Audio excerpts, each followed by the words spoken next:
L'islam vu par les chrétiens. Et sachez que j'en parlerai bientôt dans un livre. Il y a quelque chose que les Européens découvrent maintenant et que les chrétiens d'Orient savent depuis 14 siècles. Ils savent ce que signifie vivre à côté de l'islam. Ils savent ce que signifie construire une église dominée par un minaret. Ils savent ce que signifie prier tandis que, de l'autre côté du mur, l'adhan s'élève à l'aube. Les Coptes en Égypte, les Maronites au Liban, les Syriaques, les Araméens, les Chaldéens n'ont pas lu l'islam dans les livres. Ils l'ont vécu de l'intérieur, comme on vit près d'un fleuve qui parfois nourrit et parfois submerge. Aujourd'hui, cette rencontre entre en Europe. Non plus seulement dans les universités, non plus seulement dans les statistiques sur l'immigration. Dans les rues, dans les quartiers, dans les écoles, dans les familles. Et alors la question ne peut plus être remise à plus tard. Qu'est-ce que l'islam pour un chrétien ? Ce n'est pas une question qui naît de l'hostilité. Elle naît de la nécessité de comprendre où l'on se tient. Le premier chrétien à répondre avec précision fut Jean Damascène. Nous sommes au 8e siècle. Jean vit à la cour des Omeyyades. Il connaît l'islam de l'intérieur. Il parle avec les musulmans. Il comprend leur théologie. Et dans son livre sur les hérésies, La source de la connaissance, il inclut l'islam comme la dernière des hérésies chrétiennes. Non comme une religion étrangère, comme une branche du christianisme qui s'est détachée et a pris une autre route. Cette lecture n'est pas marginale. C'est l'interprétation dominante dans la théologie chrétienne pendant des siècles. L'islam naît dans un environnement imprégné de christianisme et de judaïsme. Mahomet connaît les récits bibliques, il les assimile, il les retravaille. Les pères de l'Église qui le rencontrent ne le voient pas comme quelque chose de totalement autre. Ils le voient comme quelque chose de familier qui a cependant dévié. Dante le savait. Dans le 28e chant de l'enfer, Mahomet se trouve parmi les semeurs de discorde, non parmi les païens, non parmi les idolâtres, parmi les schismatiques. Dante le voit fendu de la gorge à laine, image brutale, corporelle, impossible à oublier. Et cette blessure est celle qu'il a infligée au corps de la foi. Il a divisé ce qui était uni. Pour Dante et pour toute la tradition médiévale chrétienne, Mahomet est quelqu'un qui vient de l'intérieur, pas un étranger. Quelqu'un qui connaît l'Évangile, qui a entendu parler du Christ et qui a choisi une autre direction. Un schisme précisément, pas une autre civilisation tombée du ciel. Et nous arrivons ici au point qu'on ne peut éviter. Entre judaïsme et christianisme existe une continuité des textes sacrés. Les Juifs ont la Torah, les prophètes, les psaumes. Les chrétiens prennent ces textes, les appellent Ancien Testament et y ajoutent le Nouveau. Ils ne suppriment rien. Ils disent « Ces promesses se sont accomplies ici, dans ce corps, dans cette résurrection. » Le dialogue est difficile. Il a des siècles de sang derrière lui, mais les textes se répondent. L'islam, en revanche, n'ajoute pas. Il remplace. Le Coran n'est pas un texte qui s'appuie sur la Bible. C'est un texte qui déclare la Bible corrompue. Tarif est le mot arabe. Falsification. Les Juifs et les chrétiens auraient altéré leurs écritures au fil des siècles. Et ainsi le Coran vient corriger, remplacer, conclure. Et pourtant, et c'est une contradiction qui mérite d'être observée avec calme, le Coran lui-même, dans plusieurs passages, affirme que la Torah et l'Évangile sont des révélations authentiques de Dieu. Dans la sourate 5, verset 46, on lit « Nous avons fait suivre leurs traces par Jésus, fils de Marie, confirmant la Torah qui était devant lui, et nous lui avons donné l'Évangile, où il y a guide et lumière. » Et dans la sourate 3, verset 3, « Il a fait descendre sur toi le livre en toute vérité, confirmant ce qui l'a précédé. Il a fait descendre la Torah et l'Évangile. » Ainsi, le Coran dit que l'Évangile est une véritable révélation divine. Mais il dit aussi que les chrétiens l'ont falsifié. Ces deux affirmations coexistent dans le texte islamique, et pour un chrétien, il est difficile de ne pas voir la contradiction. Parlons de Dieu. L'islam se présente comme le grand monothéisme pur. Et il accuse souvent le christianisme de polythéisme.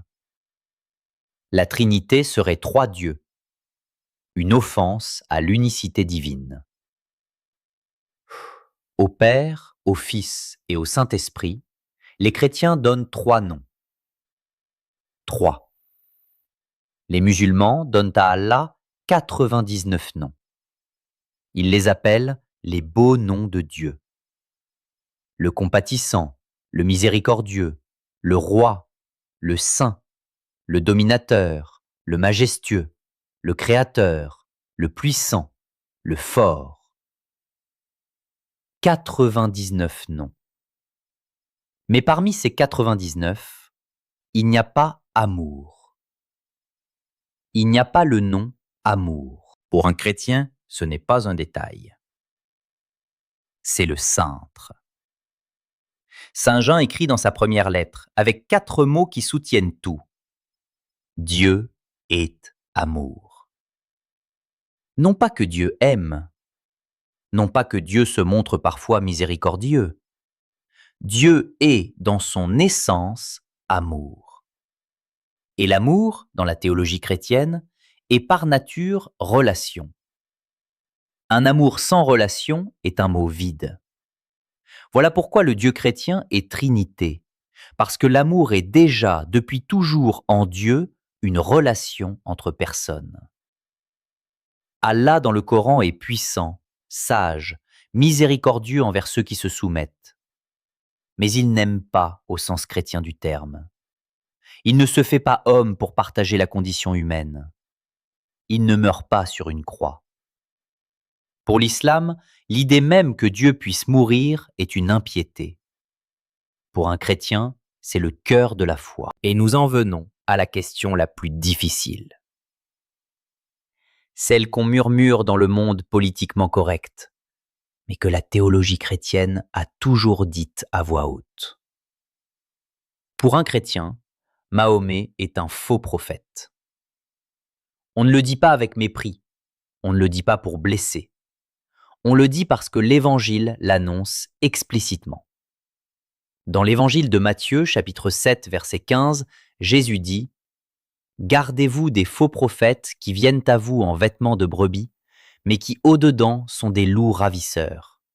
Vous les reconnaîtrez à leurs fruits. » Et dans la première lettre de Jean, chapitre 4, « Ne croyez pas tout esprit, mais éprouvez les esprits, pour voir s'ils viennent de Dieu.